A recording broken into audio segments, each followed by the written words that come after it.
Welcome to Above Par. I'm your host, Kathy Hartwood. I show you how to take more of your talent to the golf course without practicing harder, taking more lessons, or buying new equipment. I show you how to end the frustration of underperforming so you can start playing to your potential. This is where you are going to learn how to think above par so you can play below par. Let's get to it. Hello, my golf friend. Welcome back to Think Above Par. Hope you're having a beautiful day, beautiful week. So today I want to talk about your pre-shot routine, and it's one of those topics that I really haven't talked much about on the podcast. I might have just mentioned it here or there, but I'm going to do this whole episode on a pre-shot routine. And I think I've had pushback on a pre-shot routine being something that I'm going to discuss relative to the mental part of golf. Now, not that I don't think it's important. I think it's really important. And when I taught golf for a living, I taught the pre-shot routine. I taught it very systematically. I emphasized it as a beginner. All the beginners that I taught, I had them start with a pre-shot routine, just getting their hands on the club and setting up in a routine fashion. It's the way our brain likes to learn.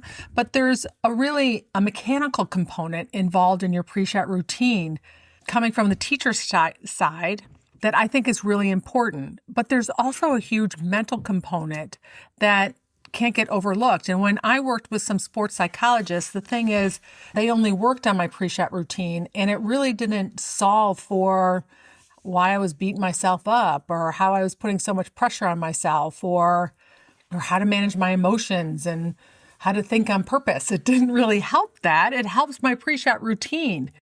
So I think there's two components of it, and I want to explain it to you because I don't know what your thoughts are about a pre-shot routine. Some people come to me and they're like, what's a pre-shot routine? Right? Other people are like, yeah, sure, I have a pre-shot routine. And then when I ask them to explain it to me, they can't explain it.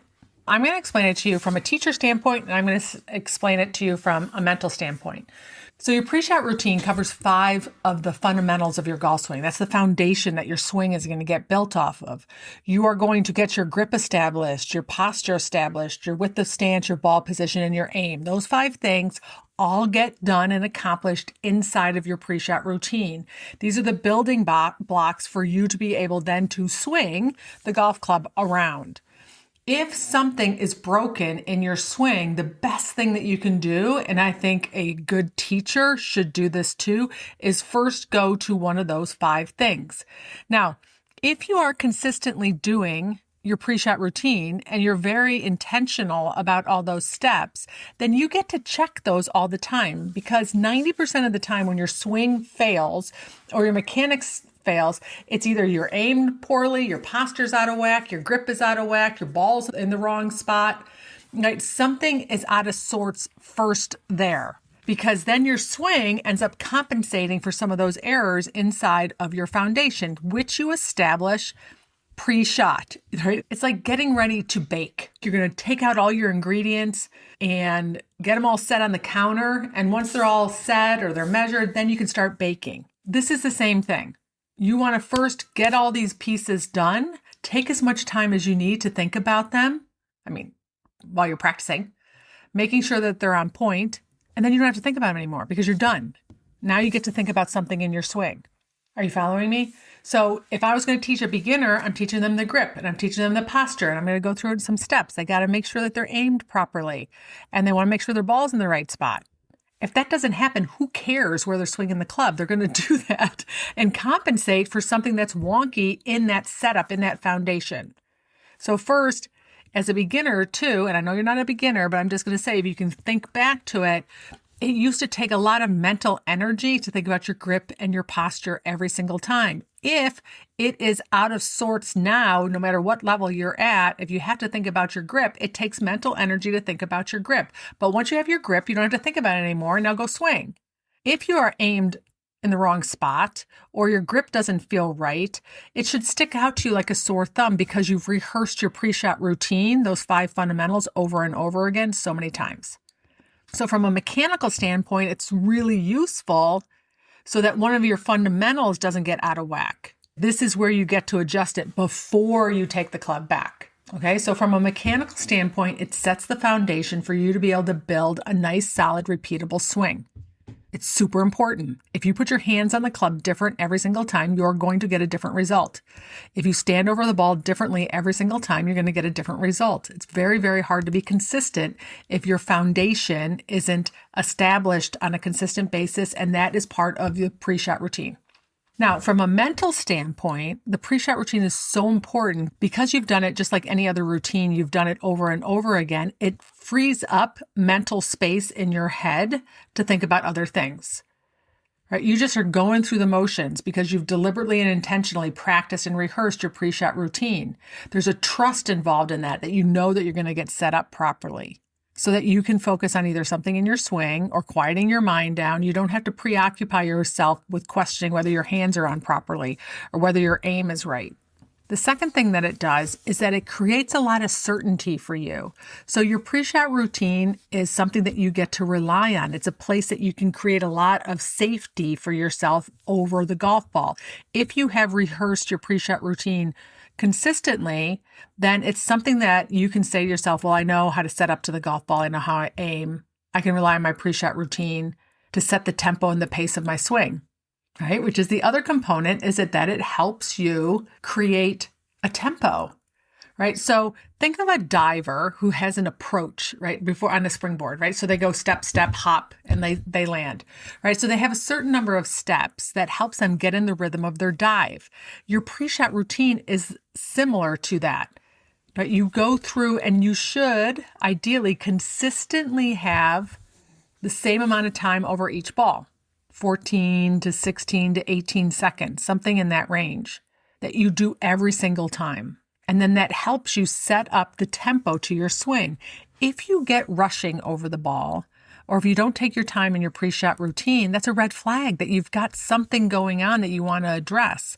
It is going to trickle down and start affecting the pace of your swing, your results, your shots, right? So many times I have clients who come to me and say, I knew that I was anxious or nervous or had fear out there because I was rushing. I wasn't taking my time over the ball. The more consistently you have a pre-shot routine, the more that will stick out to you as a red flag. If you do not have a consistent pre-shot routine, you're not going to notice that.